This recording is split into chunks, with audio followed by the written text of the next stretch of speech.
All right, we're back. It is COMP2007. That's Enterprise Computing, Summer 2016 semester at Georgian. It's week 9, part 2 of our broadcast. And we just finished off, talking about how to set up a controller. We set up a couple controllers, the genre controller and the album controller. We deployed the details view, right? So it looks like this now. And now what I want to do is set up the browse. Okay, so let's do the same thing with the browse. So we're going to take this code snippet, copy it, and we're going to go to the browse piece. So we're going to go again back to the store controller and hit browse and replace this stuff with browse. Okay, there it is. So this is the same idea here. Now notice that we already have in the genre model, we already have two constructors, right? The empty constructor as well as the other constructor, the one that has one parameter. So I certainly could leave it like this. But if we started doing this, we might as well continue. So what I want to do is where name is equal to genre, right? As an example, we could do something like this. I could say inside my constructor, I want to pass in genre into the name. So I could do this. This could be enough. Now that I've done this, I can certainly generate a view. And again, all we're doing is right-clicking on the name of the action. So in this particular case, browse. And when my virtual machine is really acting up, I think it's because I'm running out of memory, because Visual Studio keeps eating my memory, my RAM. So it's awesome, right? Right-click here, and I'm going to go Add View. As long as you're patient, actually it slows me down a little bit, which is good.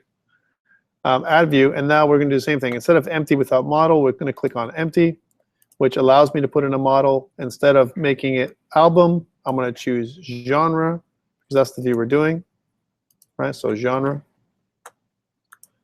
And the rest stays the same. Click Add, and of course we get one of these.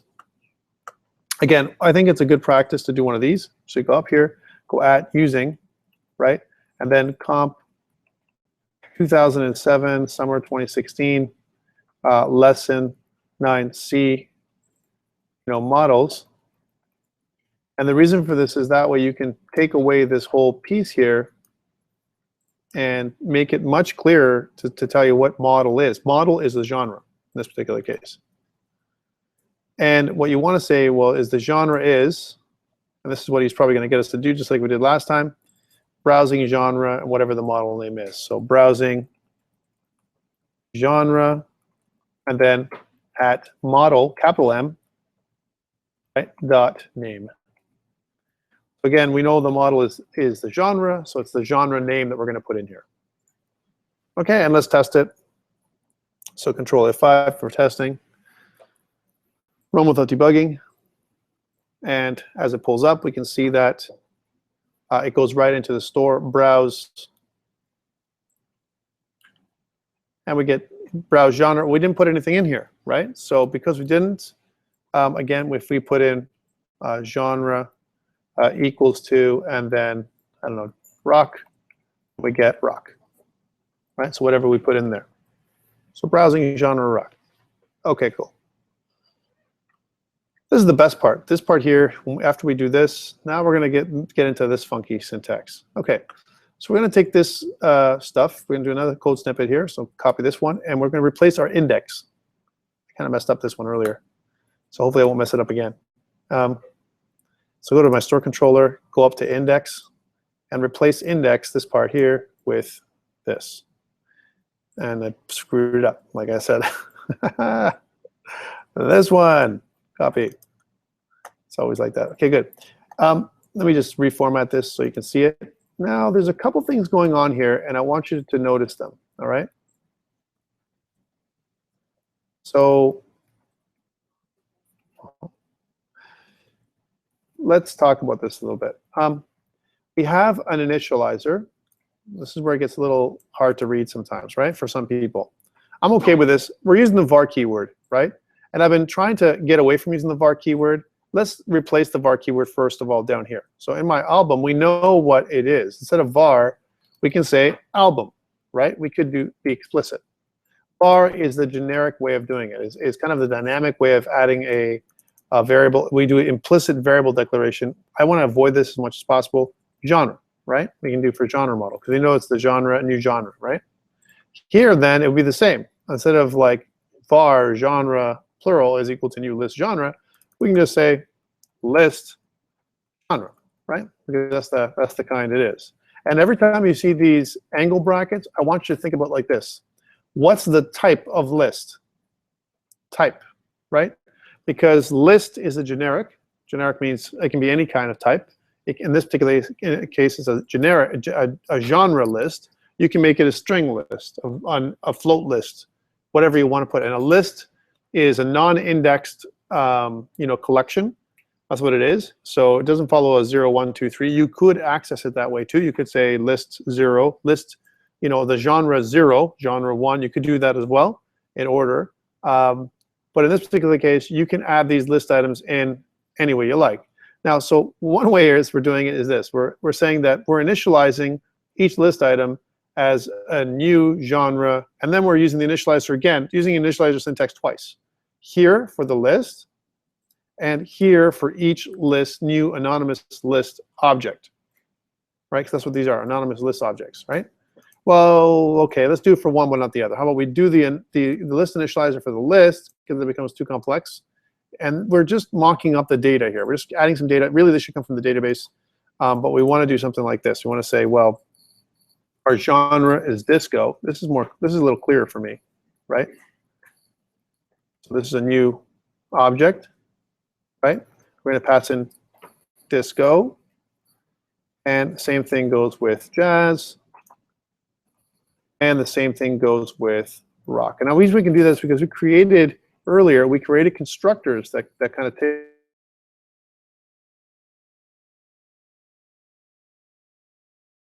This would never work. Okay, cool. So we've got a list of genre type, right? Called genre, lowercase g. Okay, well now when we scaffold, I'm going to right-click here, right-click, add view, right? And we're going to do the same thing, except for this time, even though we created an empty view, same thing, empty without model, right? We're going to go to empty, right? And we're going to choose the model, which is going to be genre. So down here. And then leave everything as is, press add. It's going to scaffold our view. Now we have a bit of an issue. One is, let's put that using again for a second, and we'll see where it's really useful this time around.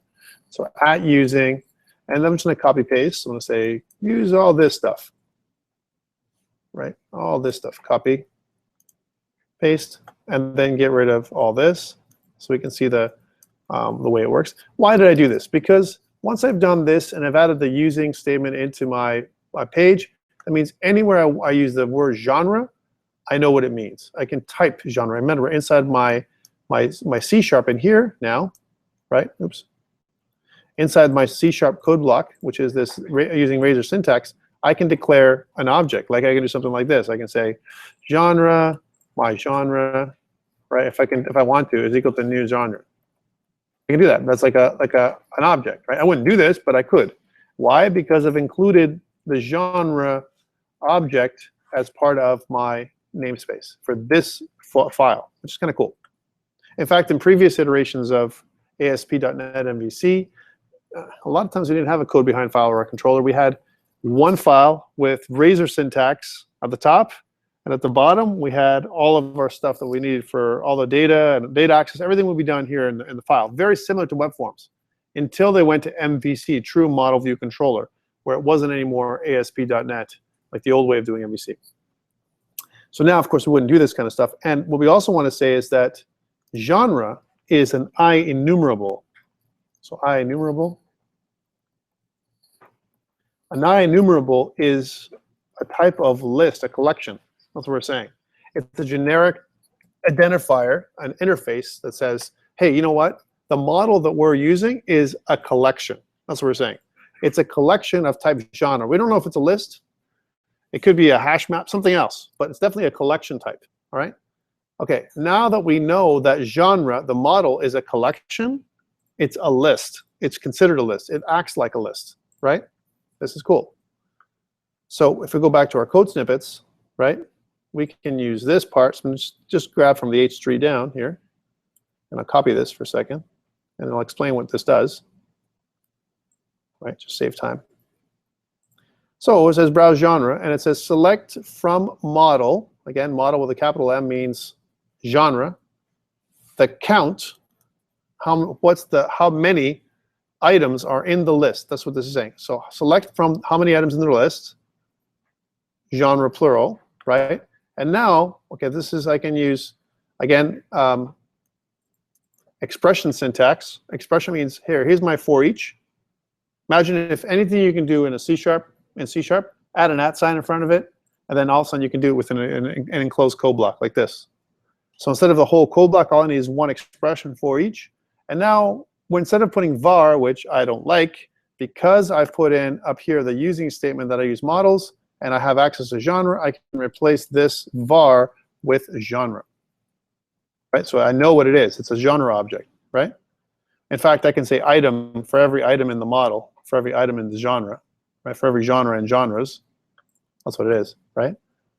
I want to take the name of the genre and show it in a list form. So I'm iterating through each of the objects inside the list, and I'm creating list items one at a time, one on top of the other. Let's see how this works. If I press Control F5, I'm going to get a list of items. I'm going to get, like I said, you know, the whole disco, jazz, rock list right here, right? If everything works well. So it's a list of items that I'm getting. There we go, disco, jazz, rock. Okay, cool. The next thing that he does is explains, well, what if you want to use this as a link to go to the details page, or I want to browse this thing? How do I do that? I want to browse each of these items, right? Okay, cool, cool. I like that. So what we want to try and do is make this a link, and he's got a suggestion. The first way he did it, the old way, was to do something like this: a list item with an anchor tag inside, and we're going to copy this thing and go back. This is just going the snippets here, and kind of replace this.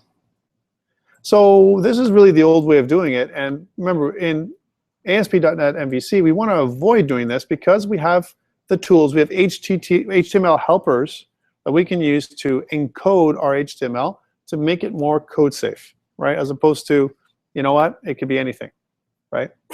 We want to protect, especially when we get some kind of URL encoding at the top, a URL request. It could be anything. We don't want this to happen, right? So how do we re-encode this so that it works the same way? And again, you'll be doing something like this. I'm going to just type it underneath. So it's a list item.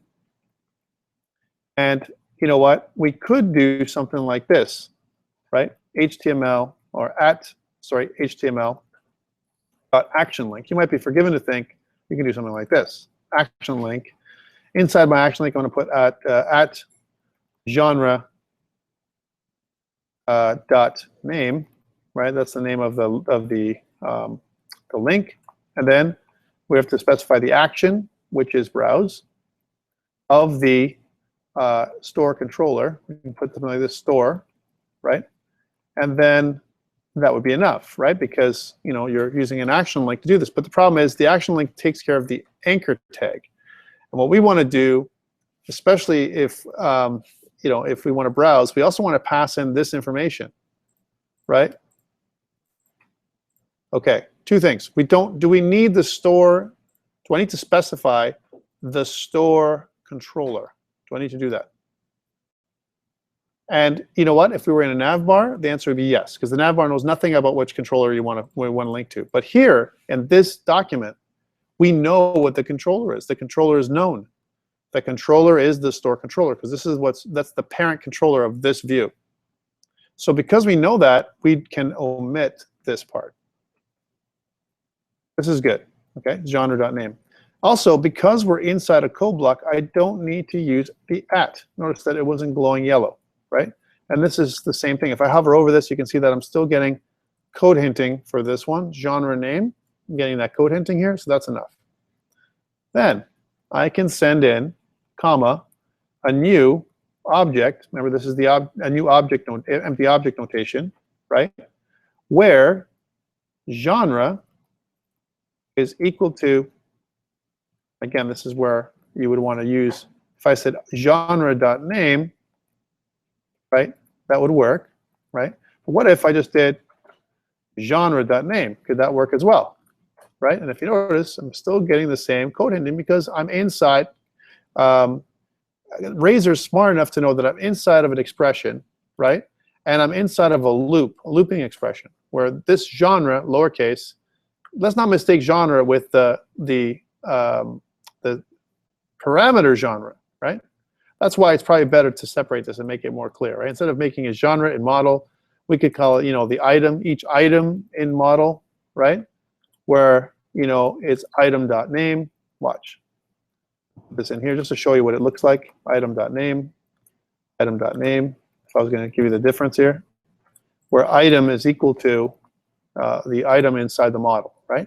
Each item in the model, right? Element, whatever you want to call it, right? It's the same thing, because then genre and genre name doesn't clash. Like you're not confused, right? So that's one. So this is equivalent to this. And this is more controlled because, again, we're encoding it, HTML encoding it, just in case there's an issue. We can go through and we can be confident that we're going to it's going to strip out any kind of problems, and we're not going to have an issue. Let's check this out. Let's get rid of this. And let's see what we get here. If I press Control-S and Control-5, we're running without debugging, and then we'll load it up on Azure and see if we're going to get it okay. Cool, so we got a little link here, and if I click on Disco, if I hover over it, you can see on the bottom I'm getting genre is equal to Disco. Click, and it's giving me this genre browsing stuff that I'm going on. So I've got part of it working right now. Getting the browse, I can go back and I can browse on Jazz, and you can say it says that browsing on genre Jazz. So it detects it because it sends that information over the URL, right? That's all it's doing. It's very, very simple, right? Okay, cool. Let's test it on Azure. Again, the way I would do it is I'm going to go to Team Explorer. I'm going to go to Home, and I've already successfully, during the break, I put it up on Azure. Had a bit of problems. I noticed that just as a note for people who are watching or here, that it seems that Azure does fill up. It does fill up with, there's only so much for DreamSpark. It'll only give you so many. And because we're using an application, and I think you mentioned it, where it has a test bundled in with a regular web application, it's a little heavier, probably like 40 megs. And every 40 megs adds up until you have nothing left. You might have, probably, I don't know, maybe 200 megs or something small amount, like to test with, right? So here we're going to put a message that says, added.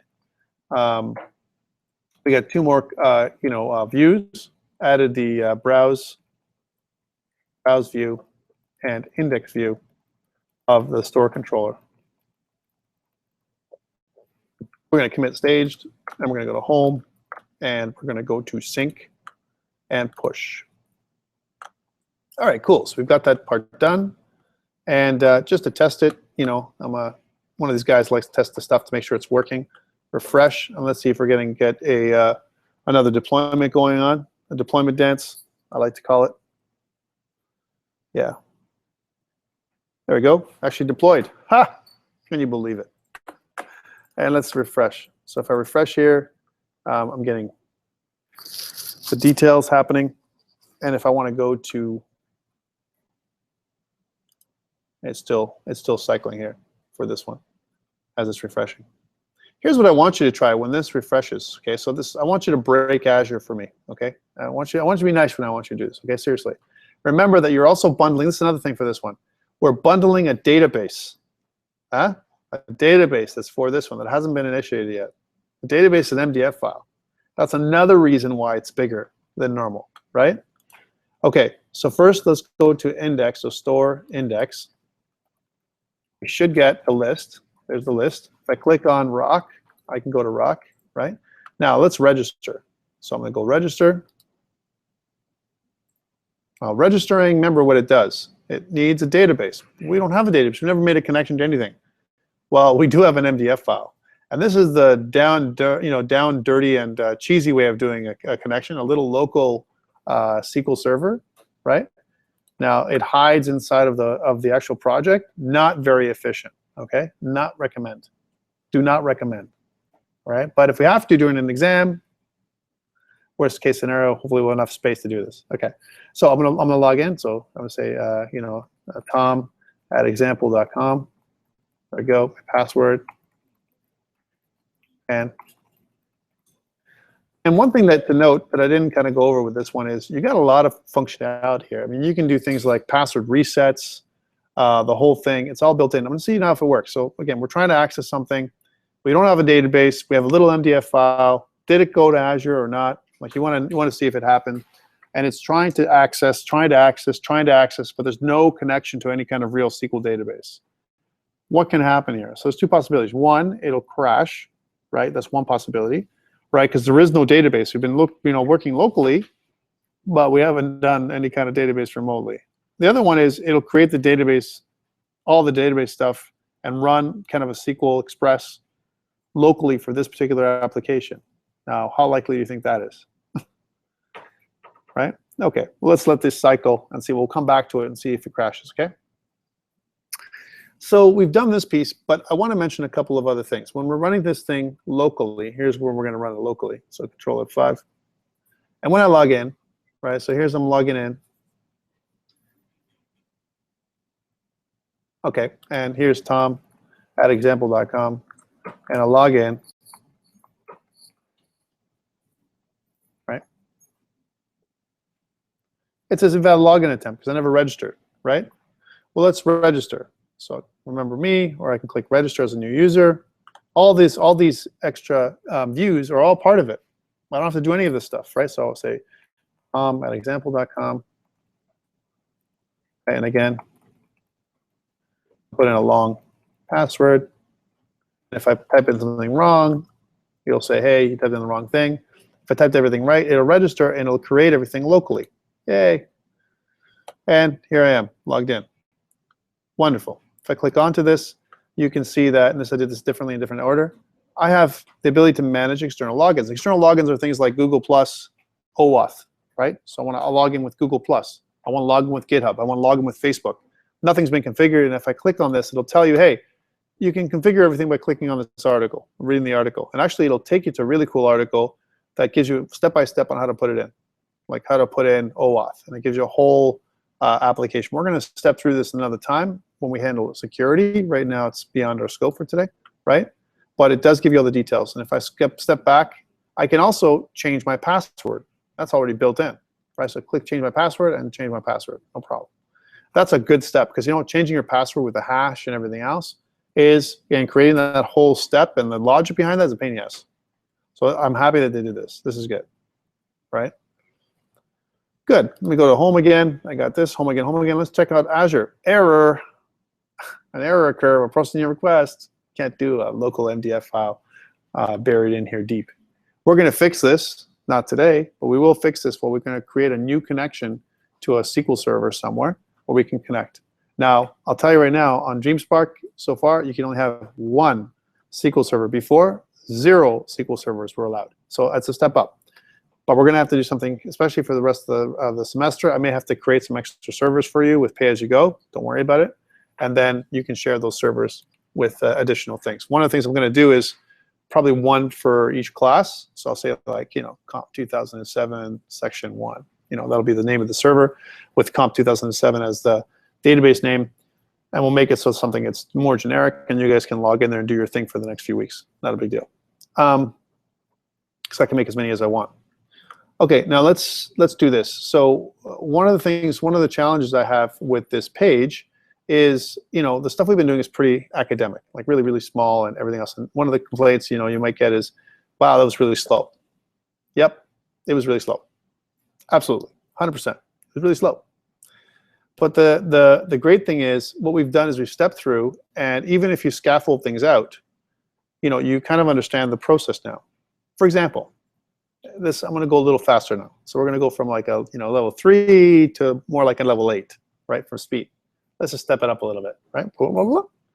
So we are back over here on this side. And what I want to do is, this is back to normal Tom speed. I want to go to the models. And what I want to do is I want to create a new model, all right? And the new model is going to be called song, right? The song model. There we go, song.cs. Song.cs, we have one album, might have multiple songs, yeah?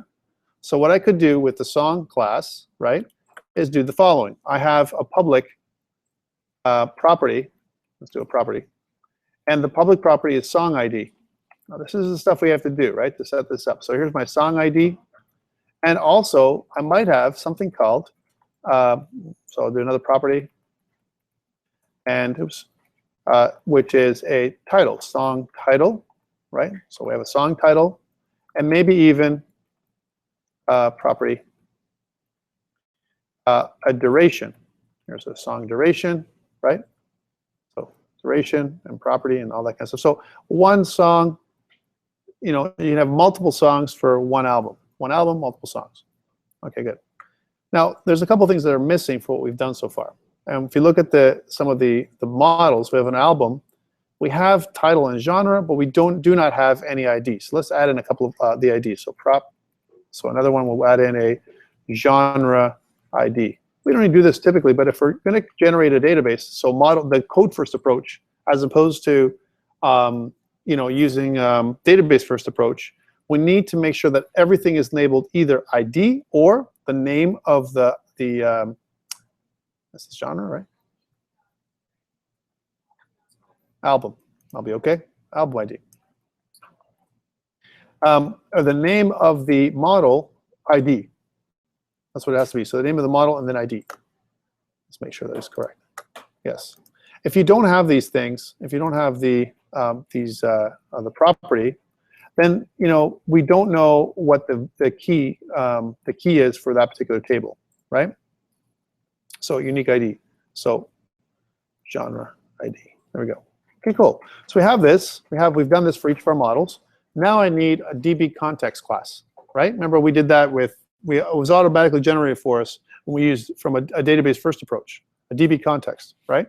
Now we need to create it manually. And so we're going to kind of right click here, and we're going to add a new class. And in our new class, we're going to call this the MVC music store context, right? .cs.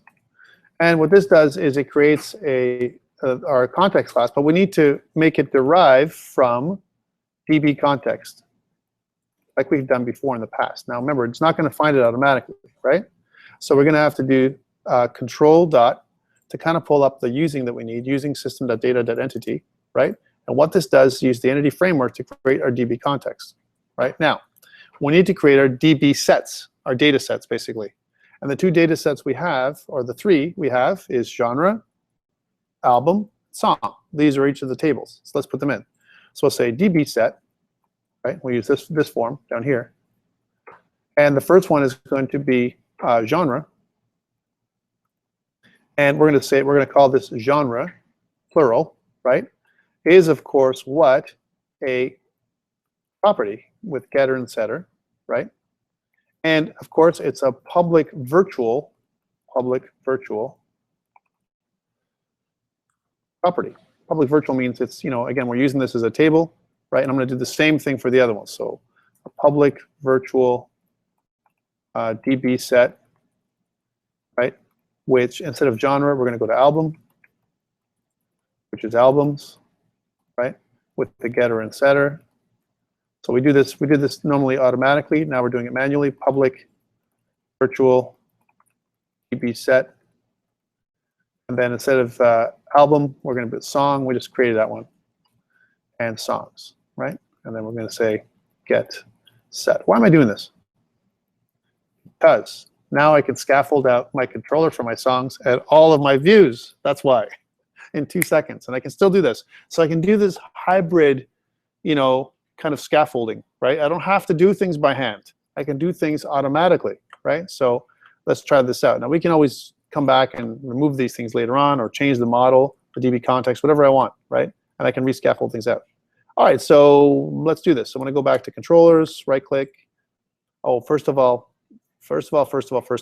what is the number one thing we need to do when we create a Dbcontext and all these different models? Build. No build, no scaffold, right? We can't scaffold without a build. Let's make sure the building works. And it failed. Why? Why? Okay, so first of all, let's see why it failed. If I go build, I'm building my solution, right? And it said the build failed with 0 out of 5 errors. Where are the errors? Well, remember, we also have a nice testing class that's down here. And the testing class uses controllers in our home controller test. And, well, I've messed around with the contact, and there's no about page, so let's get rid of those. So These are just testing methods we don't need right now. We want to get rid of these because they don't exist anyway. All right, so now it'll build, right? So, well, we hopefully will, right? So kill this off. And we'll go to build, file, build solution. Let's see what it does now. And build succeeded, yay. Okay, now that the build succeeded, I want to right click on controllers. I'm going to go add new controller. And when I go to new controller, I'm going to go to new controller with views using entity framework, just like we've done before, last session. All right, boom, it comes up with a little dialog box, and it says, what's the model class that you want? Well, it's the song model, right? That's the one we're doing, song model. We just created that one. Remember song title, song duration, right? And song. We can also put a rating, and we can have ratings for the songs, right? And you can have your own rating and so on. So here's my data context class. What is it? Well, it is the MVC Music Store context that I just made. There it is. I could use async controller actions as well. Why not? Put them in, right? Songs controller, click add. Bam. Scaffolds everything out. Creates my song controller and all my required views, and all the work we just did was just like, you know, stop. Okay, why? Well, the good thing about this is to compare what you get with both methods. One is, look at, I get create, delete, details, edit, and index. Well, if I have songs and if a person's not logged in, I don't want them to ever be able to create anything unless the person's logged in. Now I have the means to do that for all of my controllers. And I can do that with the following. And I guess it's kind of a preview of what we're going to be doing with security. But what I could do is look at my controllers. So I can go look at the controller. I can go to my songs controller for a second. And I can say, you know what, songs controller, authorize. Whenever I do this, I always hear this like computer voice in the back of my head, authorize, right? And what that means is you got to be logged in, right? Got to be logged in. For my songs controller, if I want to list my songs, no problem. Then you know what? Allow anonymous, right? People can see my songs, but they can't do anything else. They can't go to edit unless I'm logged in. And you know what? Might as well do the same thing for my store controller. Here's my store controller. For the whole controller, I got to go up to the controller, and I got to put in there authorize, right? So unless I'm logged in, I'm not going to be able to access anything. I can list everything. Here's my list. So I can do one of these. I can say something like anonymous, allow anonymous. But now let's think about this for a second. I can do this, list it. I can probably browse. I can probably do details too, right? But maybe if I had edit actions or other things, if I added other methods, my future methods, maybe I'd have to authorize, right? Like for example, my edit or add or create or whatever. We're going to add those methods in there too at some point, right? So let's just make sure we add anonymous to all the methods we want. And in fact, we're canceling out the authorize every time we put this method in. So let's try this out. There we go. Same thing, actually. There's no difference from what we have already. But that means that by default, we have to authorize, but let these methods allow us anonymous access. Okay, good. Build. Build. Before we do anything, build started. Let's check this out, first of all, and see what we get. Build succeeded. Let's run it. I'm going to run with debugging for this one, right? And then we'll pull up to Azure so you can see it all, right? Okay. Now, this is the great thing about this, right? So we've got, our music store. We don't have any links yet. We could probably add them in as well. But if I want to do something like songs, right? We could go to the songs list. Now, here's what it's going to do. It's going to check to see if there's a database. If there's a database for songs, it's going to check, right? And if there is, right? First of all, it's checking. I'm just reading the database right now. It's empty. There it is. Title and duration. There's no song. But I want to create a new song. Now I'm using database access, right? And I want to make a song. Let's add in Purple Rain. One thing I didn't add in here was, what I could have done is add in artist. I don't know who the song's artist is. And there's one artist has, it's a one-to-many relationships. I have one artist, many songs. One album, many songs. Uh-oh. One album can have multiple artists. That's possible, right? So you see how complex it can get when it comes just to a simple thing like this, right? Okay, the duration I'm going to put in as 6, so 6 minutes, let's say, for Purple Rain, and click Create. Now, if everything goes well, we've got Purple Rain. And I can go to my details view.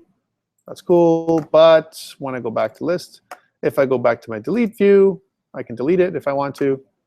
That's cool, cool. Back to list. Or I can go and edit my song, add that in, save, or back to list. Right? It's all built in and scaffolded, and it has a look and feel of this website, which is totally cool. Happened very quickly. Okay, so songs is cool. And I was able to do that because I'm logged in. Let's log out. And back to the home page, right? So if I go back to songs and go in here, I can view it. Here's my view, but if I want to click create, it should check to see if I'm authorized and then take me back to my login page.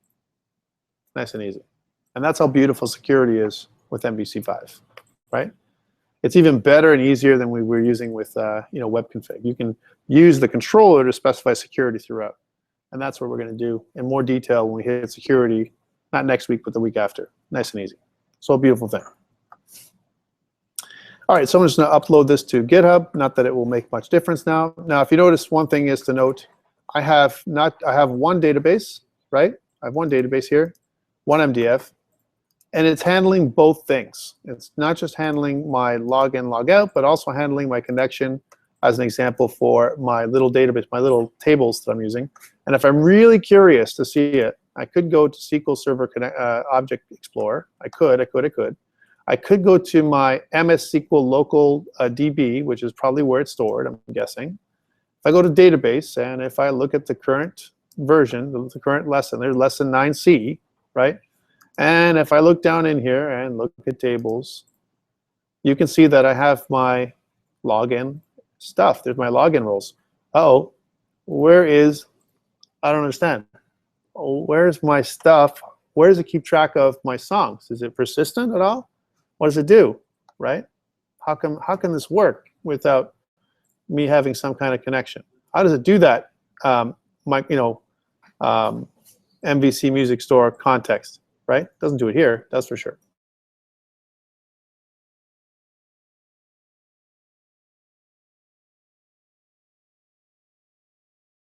So if I go down to web config,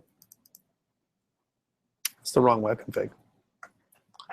It's the wrong web config.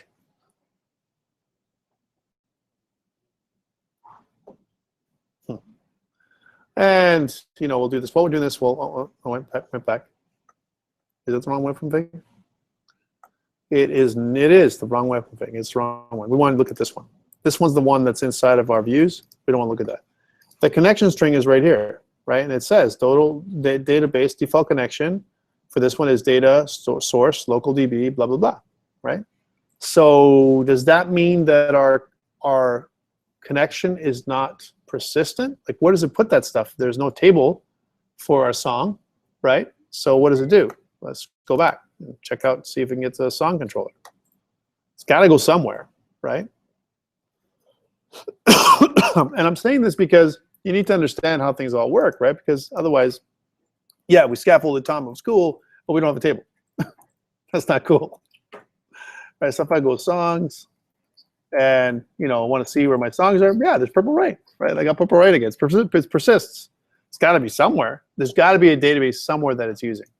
So how do I know where this is? Well, one thing we would normally look at is in my controllers, or sorry, my models, under my Dbcontext, right, MVC Music Store context, this is the one, we would see a connection string here, some kind of connection that specifies where it's looking.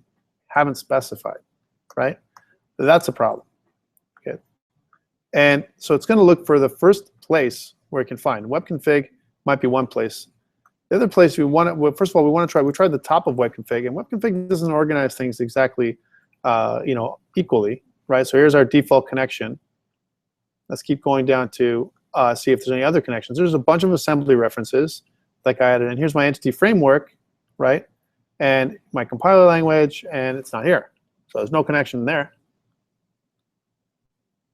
Can you find somewhere where it would be? It has to be somewhere in our inside of this thing. I mean, it can't just be in the ether. It's got to be somewhere, right? And it's got to be an entity framework type connection, because that's not an entity framework connection the same way, right? So how about inside of reviews? That's another web config that we can use. So double click web config. Here's our section group. Here's our namespace. Does all that. That's nice. And you can actually put your own namespace in here too, eh? For example, if I want to put in my namespace for my models, instead of me having to put in my models everywhere, I can add it right in here, which is way better than putting on every other. This is automatically, these are all automatically included, right? So that's not there, and assemblies is cool, compilers, everything's cool, but there's no configuration for that, right? So it's an enigma. We're going to figure it out, and I'm going to show you where it is another time, but we cannot see that there's any space that this goes, right? If we have a regular C# file, we also have something called an app config, but that's only for, app config is only for stuff, and notice the connection settings for app config is empty. It's only for C# style files, not when we're doing an app, a C# app, as opposed to a web app, right? So we don't have that. So if you guys can find it, I would be very, surprised and to find out where it is, right? Because I don't see it.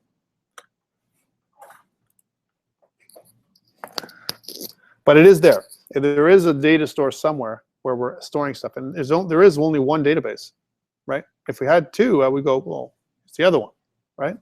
But it's not the other one. Okay, stuff we haven't covered. Did I upload this to GitHub yet?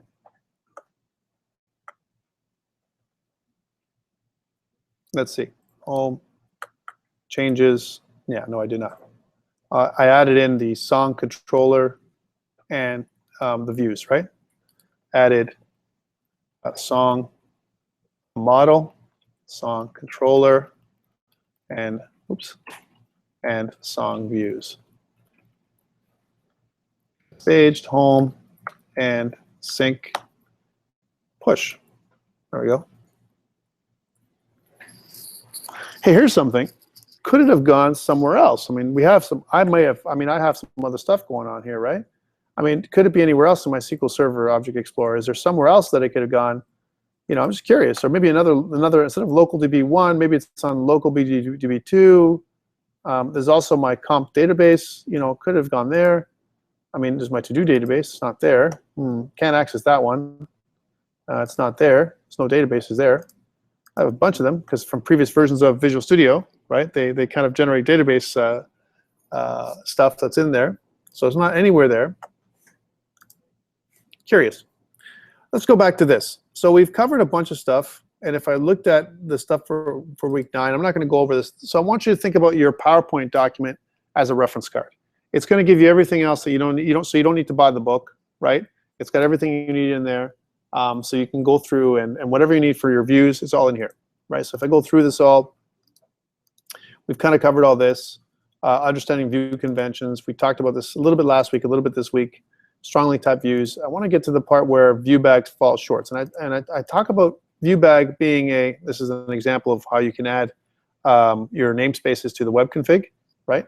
Like I said, you can say, whatever the namespace is, models, you can add it in here, and then you never have to add that in again. You don't have to go using anything anymore. It's part of the namespace, which is kind of cool as a centralized area, which I like. But the idea that view bag itself, like I said, view bag is a terrible name. View bag, it's a container, but what it does is a dictionary type, and this is what it really looks like. It's a view data dictionary, right? Now again, it translates into view bag current time, same thing. But that's really what it is. It's a dynamic way of using storing data. Let me go down to this area here. Just make sure we got everything. I want to direct you to this one, and I know it's kind of hard to see this one, but what it does is here are the different things you can do with your scaffolding. If I want to, I don't have to choose empty. Like for example, I made a list. I could have chosen list from my index from my store controller, right?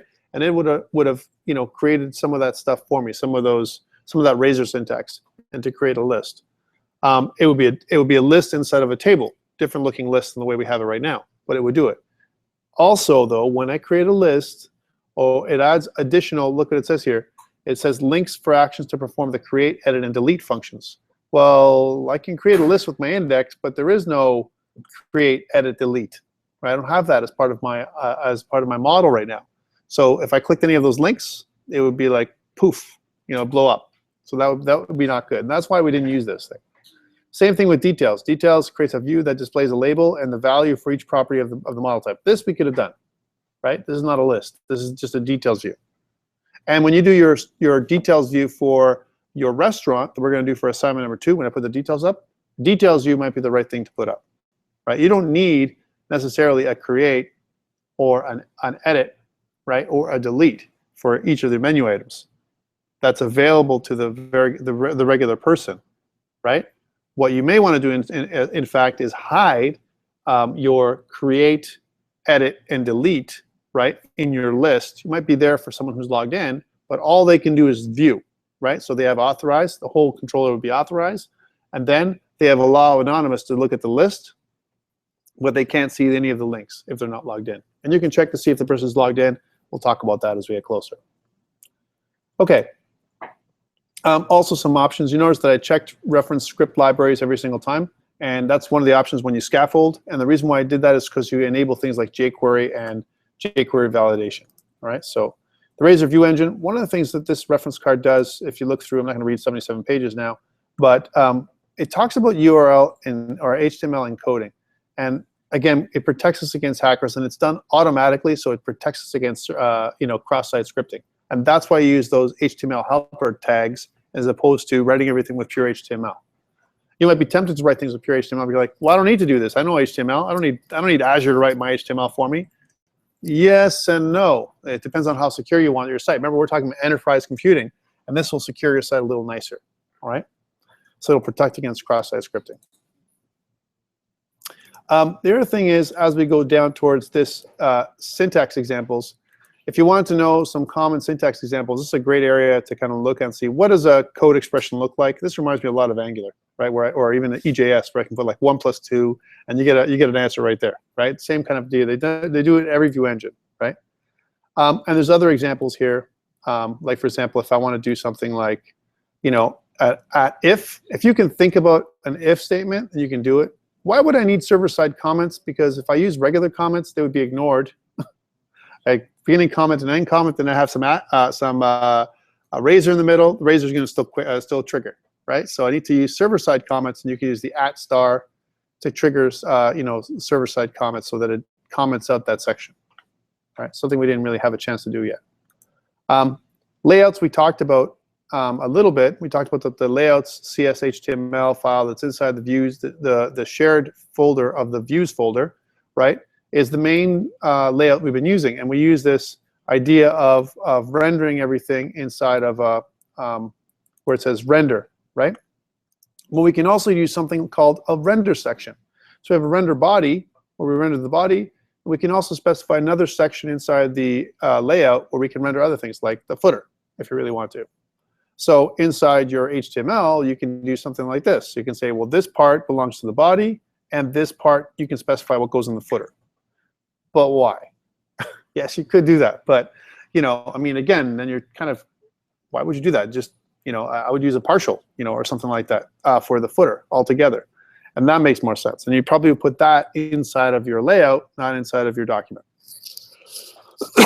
It gives you the flexibility to do it, though, because sometimes you want to solve problems. This is the one way that you can solve a problem like that.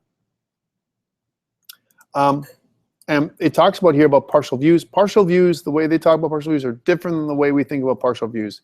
We're kind of using partial views right now, but partial views right now is like my view is the partial view, and my layout is combining my layout with my view creates an entire view. It smashes them together and renders the complete view, right?